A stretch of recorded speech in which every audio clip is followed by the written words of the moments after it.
Assalamualaikum warahmatullahi wabarakatuh. Ilmu itu ibarat air, berasal dari satu titik yang sama yakni zat Allah Subhanahu wa taala. Ibaratkan melalui sungai, tentunya terdapat berbagai aliran yang mana melalui aliran-aliran tersebut air disebarkan ke seluruh pelosok negeri.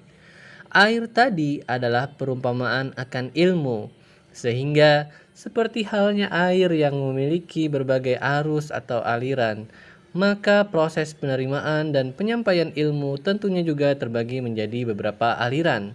Di dalam filsafat pendidikan Islam, Muhammad Jawad Ridho membagi aliran pendidikan Islam menjadi 3 aliran, di mana melalui ketiga aliran tersebut terbentuklah berbagai jenis sistem pendidikan Islam yang dapat kita kenyam dan rasakan saat ini.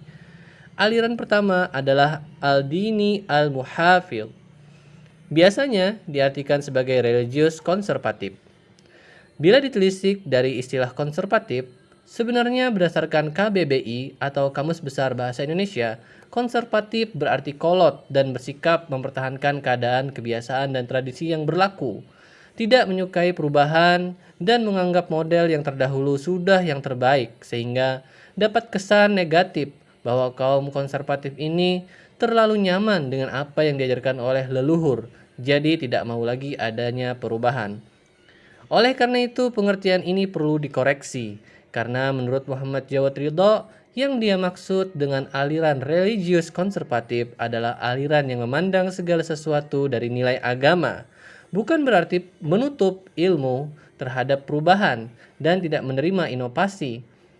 Sebagai tambahan, Profesor Dr. Abdurrahman Assegaf mendefinisikan al-muhafiz lebih kepada kata kemurnian agama, bukan kepada kata konservatif.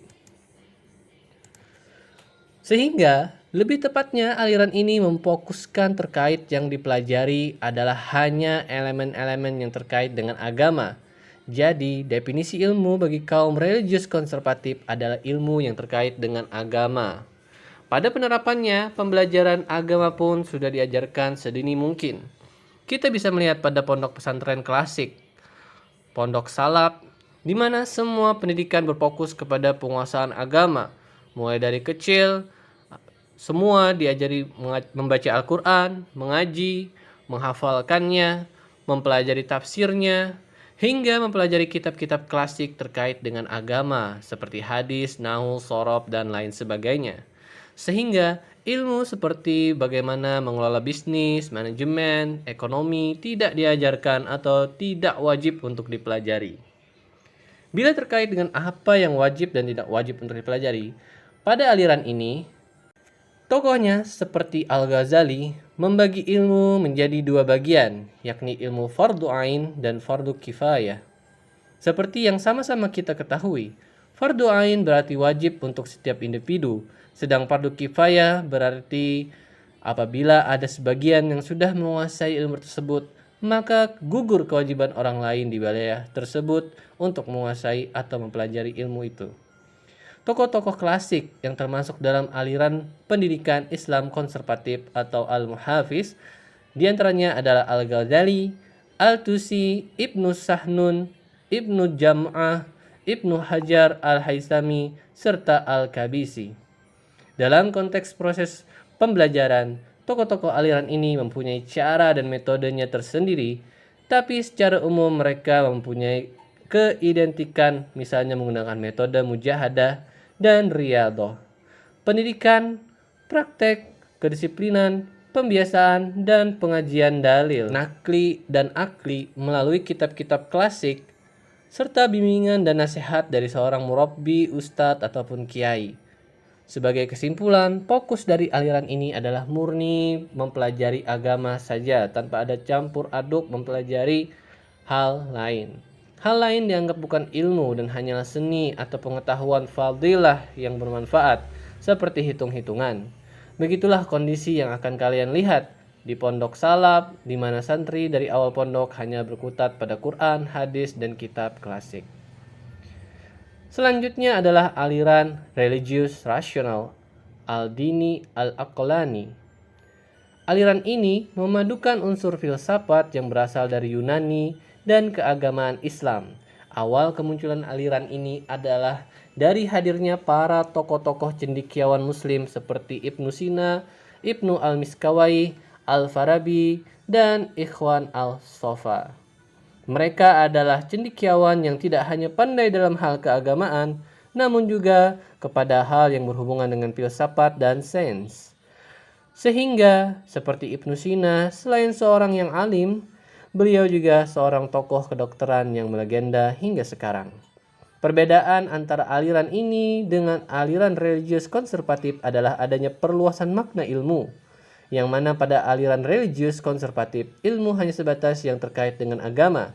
Sedang pada aliran religius rasional, ilmu selain pengetahuan agama juga pengetahuan yang bermanfaat bagi dunia dan akhirat, seperti halnya keilmuan terkait kesehatan, perhitungan, dan teknologi. Pada aliran inilah kita bisa melihat pondok pesantren modern yang memadukan pelajaran agama klasik serta ilmu pengetahuan umum. Dalam prakteknya, aliran ini dalam pandangannya terhadap pendidikan banyak menggunakan konsep-konsep filsafat untuk mengembangkan konsep atau berusaha menyelaraskan pandangan filsafat dengan orientasi keagamaan. Mereka membangun prinsip-prinsip dasar pemikiran pendidikan dari pemikiran tentang manusia, pengetahuan, dan pendidikan. Aliran ini lebih bersifat inklusif karena mereka menerima ilmu-ilmu non-keagamaan atau ilmu yang berasal dari luar Islam. Kemudian mereka memfilternya dan memformulasinya kembali dengan epistemologi Islam. Aliran ini juga memandang bahwa kebutuhan manusia bersifat dinamis dan kompleks, sehingga untuk memenuhi kebutuhannya, manusia haruslah menjadi seorang yang terus mengembangkan ilmu pengetahuan. Dengan kata lain, pada aliran ini, keilmuan tidak hanya berfokus pada aspek pengetahuan agama, tapi juga pengetahuan non-agama seperti sains. Oleh karena itu, aliran ini bertujuan membentuk insan yang berimbang, keagamaan, dan intelektualnya. Aliran ketiga adalah aliran pragmatik instrumental, ad-doro'iyah. Aliran ini hadir sebagai kritik terhadap kedua aliran sebelumnya, di mana kedua aliran sebelumnya hanya menjadikan pelajaran agama sebatas pembelajaran normatif, namun belum kepada praktek dan penerapan kedalaman kehidupan sehari-hari. Karena banyak yang hafal hadis namun masih sering berdusta dan melakukan penipuan, atau hafal Al-Quran namun bermaksiat terang-terangan, sehingga aliran ini menginginkan adanya usaha agar pembelajaran agama tidak hanya sebatas menghafal isi kitab, namun menerapkannya ke dalam kehidupan sehingga terjadi sebuah dakwah bil hal. Dengan kata lain, pendidikan lebih diarahkan ke aspek empiris atau lebih kepada penerapan. Tokoh utama pada aliran ini menurut Muhammad Jawad Ridho adalah Ibnu Khaldun. Ibnu Khaldun menunjukkan bahwa ia membagi ilmu pengetahuan berdasar tujuan fungsionalnya, bukan hanya berdasarkan nilai substansial semata. Dengan bahasa lain, Ibnu Khaldun ingin agar ilmu yang diajarkan lebih jauh, tidak hanya terkait teori saja, tapi juga praktek. Sehingga model pembelajaran ini menyiapkan peserta didik dengan teori, keagamaan, dan kemampuan mempraktekkan ilmunya dalam kehidupan sehari-hari, baik muamalah, muasyarah, bahkan untuk menjadi khilafatullah fil ard, wakil Allah di bumi. Praktek metode ini diterapkan mulai dari pondok pesantren yang ada jurusan kejuruan seperti bisnis, ekonomi, da'i atau mubalik, dan juga kemampuan manajemen. Model ini juga biasa diterapkan di perguruan tinggi Islam yang mana kurikulumnya tetap menyajikan kurikulum keagamaan, namun juga spesialisasi keilmuan seperti pendidikan, hukum, dan lain sebagainya. Oleh karena itu, aliran pragmatik instrumental ini ingin memberikan sebuah bentuk baru pembelajaran agama yang tidak hanya mempelajari agama secara tekstual, namun juga dapat diimplementasikan ke kehidupan sehari-hari dan bermanfaat bagi sesama sebagai bentuk syiar Islam yang rahmatan lil alamin. Pada kesimpulannya, ada 3 aliran pendidikan Islam. Yang pertama adalah ad-dini al-muhafiz, yang mana pendidikan Islam di sini hanya berfokus kepada agama. Yang kedua, aliran ad-dini al-aqlani, di mana di sini berfokus kepada penggunaan rasio dan agama. Jadi filsafat dan agama diselaraskan agar menghasilkan sebuah sintesis keilmuan yang bagus.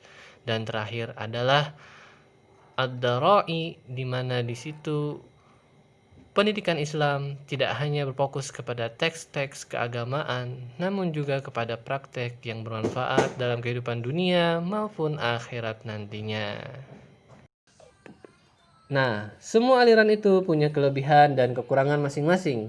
Menurut kalian, aliran mana yang akan kalian pilih jika itu terkait dengan anak kalian nantinya? Di mana kalian ingin anak kalian berlayar mengikuti arus? Coba jelaskan kenapa kalian memilih aliran tersebut. Bila ada pertanyaan terkait aliran pendidikan Islam ini, jangan ragu-ragu untuk bertanya ya. Semua pertanyaan akan kita bahas sebaik mungkin. Oke, terima kasih telah menyaksikan sampai akhir. Sampai jumpa pada video-video berikutnya. Assalamualaikum warahmatullahi wabarakatuh. Goodbye everyone.